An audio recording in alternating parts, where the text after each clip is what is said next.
voudrais tout d'abord présenter les excuses de M. le Premier ministre qui devait être parmi nous cet après-midi. Vous savez que le chef de l'État est présentement à l'aéroport pour un voyage en Arabie Saoudite et il devait l'accompagner. C'est la raison pour laquelle il n'est pas là. Mais l'importance de l'événement était telle que je tenais personnellement à être avec nous cet après-midi.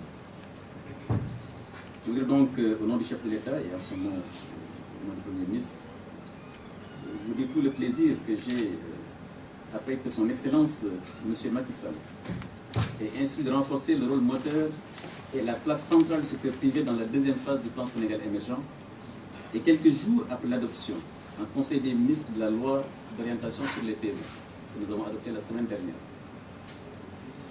Donc après ces événements importants, donc, être à côté du directeur général de la SGBS pour présider cette cérémonie de lancement du fonds Envol. Cette cérémonie est en effet symbolique, car elle traduit la capacité de nouer des partenariats publics-privés innovants, exigeants et ambitieux au niveau MESO, c'est-à-dire au niveau de la petite et moyenne entreprise.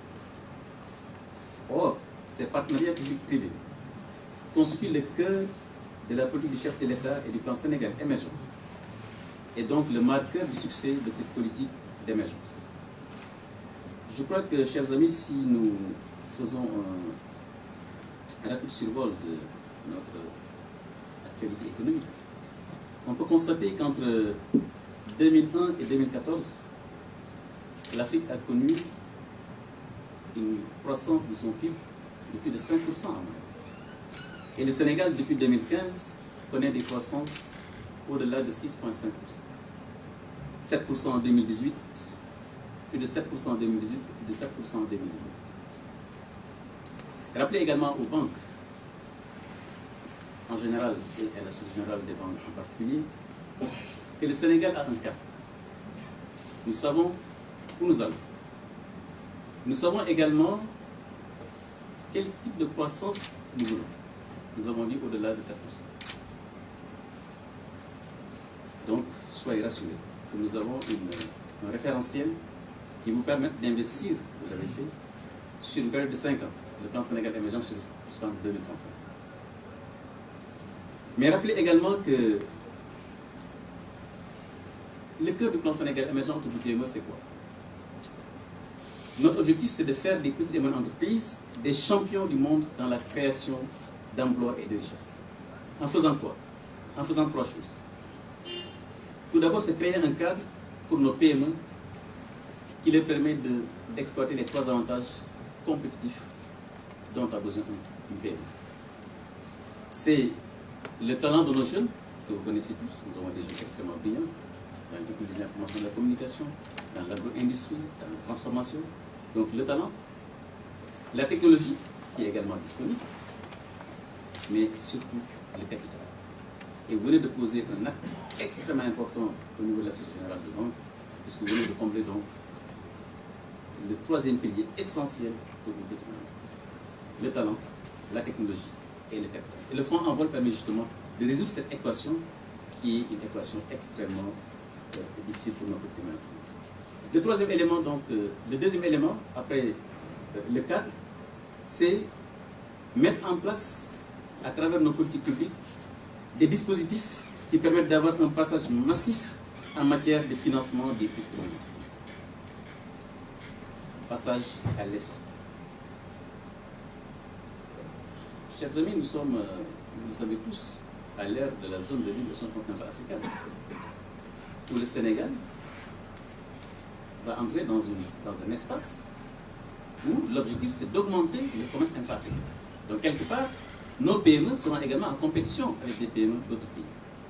Si au Sénégal c'est moins de 20% du financement bancaire, alors dans d'autres pays africains c'est plus de 123% du financement bancaire, mais comment voulez-vous justement que ces PME sénégalaises puissent compétir valablement avec ces PME du continent? Et donc comment le Sénégal pourrait exploiter valablement les opportunités offertes par la zone de libre-échange continentale africaine? Donc l'acte que vous venez de poser également est un acte qui s'insère parfaitement dans la stratégie et la vision continentale du Sénégal, puisque le Sénégal ne peut prospérer qu'à travers une vision sous-régionale et continentale. Après le cadre macroéconomique et un dispositif qui permet de passer à l'échelle massive en matière de financement des PME. C'est également, le troisième, c'est favoriser une croissance inclusive et territorialement équilibrée. C'est la raison pour laquelle j'espère que le fonds Envoi ne va pas seulement se limiter à Dakar. Il faudra que vous alliez dans les régions de Tambacounda, de Ziguinchor, de Kolda, de Sédhiou, de Matam, pour que justement ces PME qui sont dans ces régions puissent également exploiter tout le potentiel que nous avons ici au niveau du fonds Envoi. C'est la raison pour laquelle, quand nos brillants, je ne sais pas comment on peut les appeler, des orateurs, les deux, ont parfait binôme. Justement, j'avais 3 préoccupations, je suis persuadé que vous les avez déjà prises en compte. C'est le plan de communication autour justement de ce fonds Envoi. J'en ai parlé plusieurs fois au DG. Je crois qu'il faut engager une vaste campagne de communication, de partage justement de ce fonds. Puisque ce que vous venez de faire, monsieur le directeur général de la Société Générale, mais c'est exceptionnel. Je l'ai même dit, c'est révolutionnaire. On peut utiliser un langage qui fait peur parfois. Certains disent est-ce qu'il n'est pas en train de bifurquer de l'autre côté. Alors, je pense que c'est relativement révolutionnaire. Et je crois qu'il faut partager avec les PME, les rassurer, justement, pour qu'elles puissent savoir toutes les opportunités qu'elles peuvent tirer de ces fonds. Donc, cela dit, je pense que vous l'avez rappelé tout à l'heure, les PME, c'est 99,8% des entreprises au Sénégal. Quand une banque décide d'affecter 170 milliards sur une période de 5 ans, je peux vous assurer que le chef de l'État en sera informé de manière écrite, officielle. Quand, je pense qu'il ne trahit pas un secret. Dans les prochaines semaines, quand la hiérarchie de la Société Générale des Banques sera au Sénégal, naturellement, ce sera aussi une occasion de communiquer. Vous avez parlé de la maison d'entreprise. J'ai en face de moi l'éditeur du groupe de mise à niveau. Il sait toute la peine qu'on s'est donnée pendant plus de, je vais dire, les 7 dernières années. On a même conçu des projets de maison d'entreprise. Mais la question c'était qui allait financer la maison d'entreprise, la maison de la PME. Qui serait un cadre qui permet justement à la PME d'avoir tous les intrants qui lui permettent de vivre, de survivre et d'aller même de gagner. Et voilà que la Société Générale des Banques crée la maison d'entreprise, la finance et la met en œuvre.